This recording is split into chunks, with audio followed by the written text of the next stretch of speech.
श्री रामकृष्ण देव कहा करते थे कि मन के पार जाना चाहिए और मन के पार जाने का नाम ही ध्यान है। तो मन के पार जब पहुंचा जाता है तब ध्यान फलित होता है।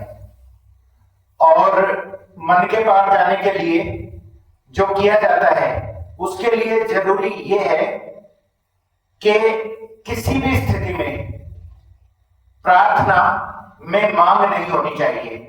प्रार्थना में किसी भी प्रकार की मांग उचित नहीं है।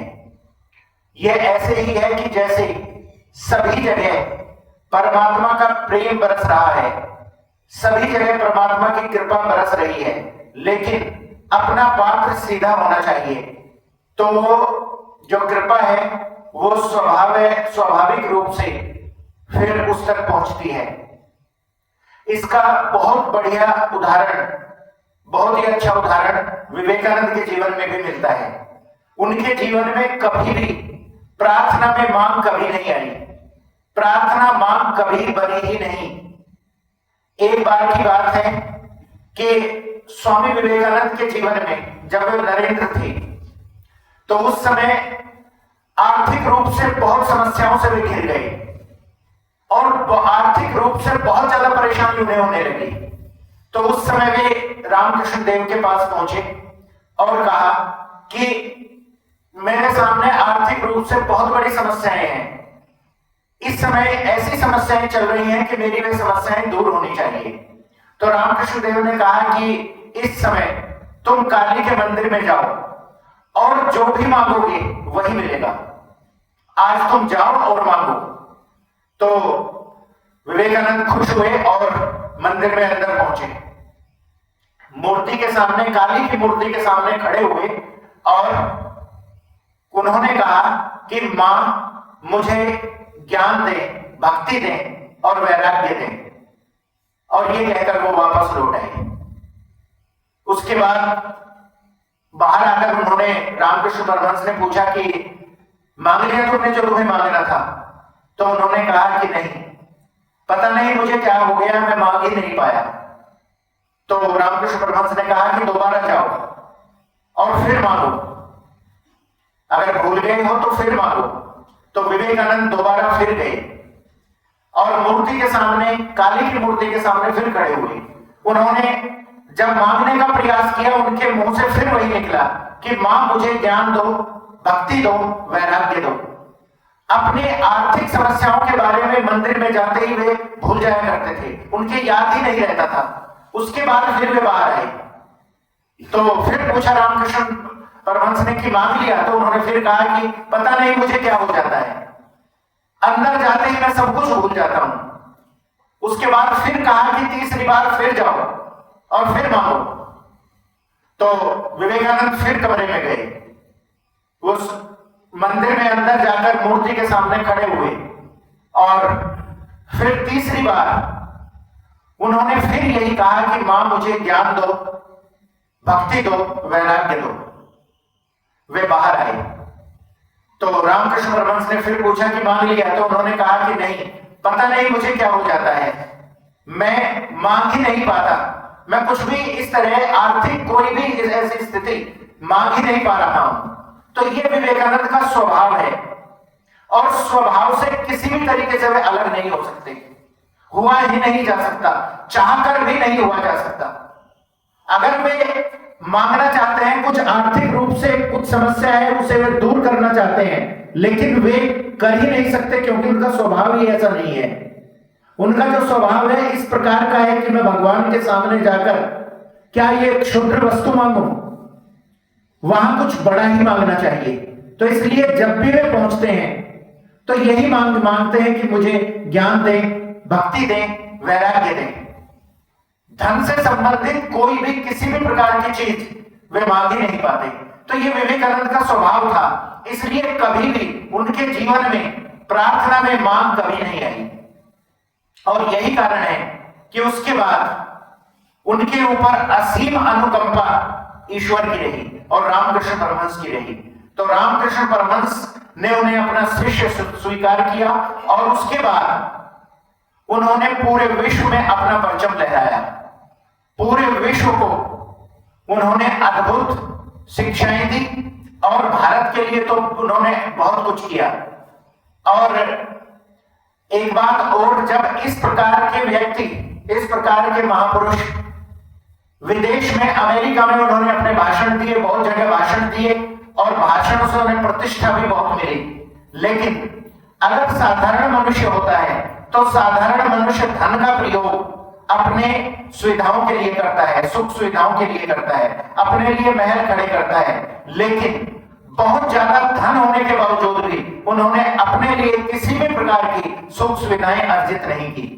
सभी कुछ देश के लिए या अन्य गरीब लोगों के लिए या जो जिन्हें जरूरत थी उनके लिए अर्पित कर दिया। और इसके लिए उन्होंने रामकृष्ण मठ और रामकृष्ण मिशन की स्थापना की।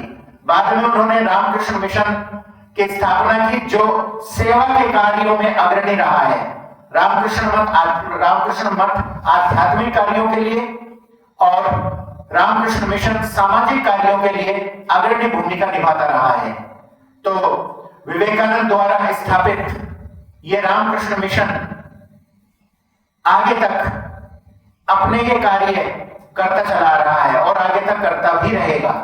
तो ये जो सेवा के भाव हैं और निस्वार्थ रूप से सेवा की जो एक प्रेरणा है, ये स्वामी विवेकानंद के द्वारा, रामकृष्ण मिशन द्वारा लगातार चलती आ रही है। तो अब रामकृष्ण वचनामृत से पाठ। श्री रामकृष्ण दक्षिणेश्वर मंदिर में भक्तों के साथ विराजमान हैं। दिन बृहस्पतिवार है, सावन शुक्ला दशमी, 24 अगस्त 1882 ईस्वी। आजकल श्री रामकृष्ण के पास हाजरा महाशय, रामलाल, राखाल आदि रहते हैं। श्री युक्त रामलाल श्री रामकृष्ण के भतीजे हैं। काली मंदिर में पूजा करते हैं। मास्टर ने आकर देखा, उत्तर पूर्व के लंबे बरामदे में श्री रामकृष्ण हाजरा के पास खड़े हुए बातें कर रहे हैं। मास्टर ने भूमिष्ठ हो श्री रामकृष्ण की चरण वंदना की। श्री रामकृष्ण का मुख साहस्य है। मास्टर से कहने लगे, विद्यासागर से और भी दो एक बार मिलना चाहिए। चित्रकार पहले नक्शा खींच लेता है, फिर उस पर रंग चढ़ाता रहता है। प्रतिमा पर पहले 2-3 बार मिट्टी चढ़ाई जाती है, फिर सफेद रंग चढ़ाया जाता है, फिर वह ढंग से रंगी जाती है। विद्यासागर का सब कुछ ठीक है, ऊपर सिर्फ कुछ मिट्टी पड़ी हुई है, कुछ अच्छे काम करता है, परंतु हृदय में क्या है उसकी खबर नहीं। हृदय में सोना दबा पड़ा है, हृदय में ईश्वर है, यह समझने पर सब कुछ छोड़कर व्याकुल हो उसे पुकारने की इच्छा होती है। श्री रामकृष्ण मास्टर से खड़े खड़े वार्तालाप कर रहे हैं, कभी बरामदे में टहल रहे हैं। श्री रामकृष्ण ने कहा, हृदय में क्या है इसका ज्ञान प्राप्त करने के लिए कुछ साधना आवश्यक है। मास्टर ने कहा, साधना क्या बराबर करते ही जाना चाहिए? श्री रामकृष्ण ने कहा, नहीं, पहले कुछ कमर कसकर करनी चाहिए, फिर ज्यादा मेहनत नहीं उठानी पड़ती। जब तक तरंग, आंधी, तूफान और नदी की मोड़ से नौका जाती है, तभी तक मल्लाह को मजबूती से पतवार पकड़नी पड़ती है। उतने से पार हो जाने पर फिर नहीं। जब वह मोड़ से बाहर हो गया और अनुकूल हवा चली, तब वह आराम से बैठा रहता है, पतवार में हाथ भर लगाए रहता है, फिर तो पाल टांगने का बंदोबस्त करके आराम से चिलम भरता है। कामिनी और कांचन की आंधी, तूफान से निकल जाने पर शांति मिलती है। निर्वात, निष्कंप मेरु, प्रदीपम, योग के विघ्न।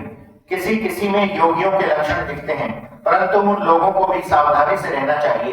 कामिनी और कांचन ही योग में विघ्न डालते हैं। योग भ्रष्ट होकर साधक फिर संसार में आता है। भोग की कुछ इच्छा नहीं रही होगी, इच्छा पूरी होने पर वह फिर ईश्वर की ओर जाएगा, फिर वही भोग की अवस्था होगी।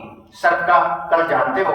मास्टर ने कहा, जी नहीं। श्री रामकृष्ण ने कहा, उस देश में है, बांस को झुका देते हैं, उसमें बंसी और डोर लगी रहती है, कांटे में मछलियों के खाने का चारा बेच दिया जाता है। जो ही मछली उसे निगल जाती है तो ही वह बांस झटके के साथ ऊपर उठ जाता है।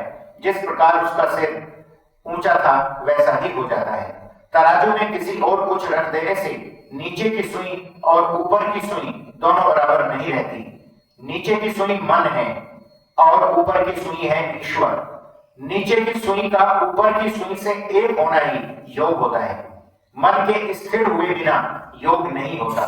संसार की हवा मन रूपी दीप शिखा को सदा ही चंचल किया करती है। वह शिखा यदि जरा भी न हिले तो योग की अवस्था फलित हो जाती है।